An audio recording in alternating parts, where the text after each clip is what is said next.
Hello friends, ఇవాళ నా ఛానల్లో ఫస్ట్ టైం ఒక రెసిపీతో మీ అందరి ముందుకి వస్తున్నాను. This is one of my favourite పచ్చడి అనమాట.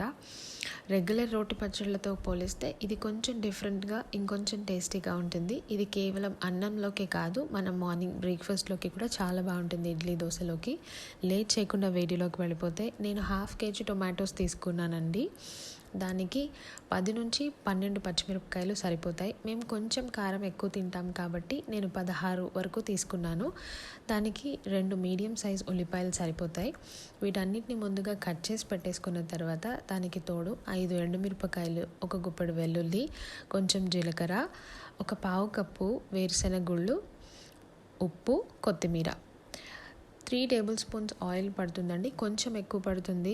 మనం రోజు ఎప్పుడు చేసుకునే రెగ్యులర్ రోటి పచ్చళ్ళతో పోలిస్తే దీనికి కొంచెం ఎక్కువ ఆయిల్ పడుతుంది.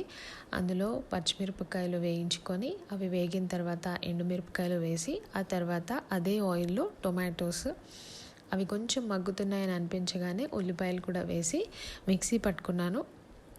ఇక్కడ ఒక చిన్న టిప్ ఏంటంటే, ముందు అన్నీ ఒకటేసారి వేసేసి మిక్సీ పట్టుకోకుండా ముందు చూపించిన వేయించుకున్న ఐటమ్స్, పచ్చిమిరపకాయలు, ఎండుమిరపకాయలు ఇవన్నీ ముందు ఒక్కసారి మిక్సీ కచ్చాపచ్చిగా పట్టుకోండి. ఆ తర్వాత టొమాటో ముక్కలు వేసి మిక్సీ పడితే చాలా నీట్గా అన్నీ కలుస్తాయి.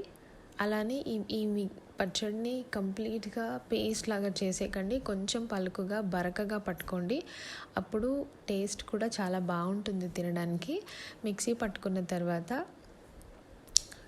రెగ్యులర్ తాలింపు, మన పోపు దినుసులన్నీ వేసేసి పచ్చిశనగపప్పు, సాయిమినపప్పు, ఆవాలు, జీలకర్ర, కరివేపాకు వేసి తాలింపు పెట్టుకొని, నా ఫేవరెట్ లాస్ట్లో వేసే మస్ట్ అండ్ షుడ్ ఐటమ్ ఇంగువ. అది కంపల్సరీ వేసుకోండి, చాలా బాగుంటుంది ఫ్లేవర్కి.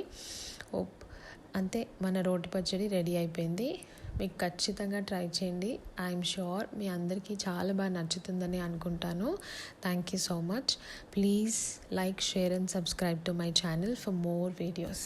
Thank you so much.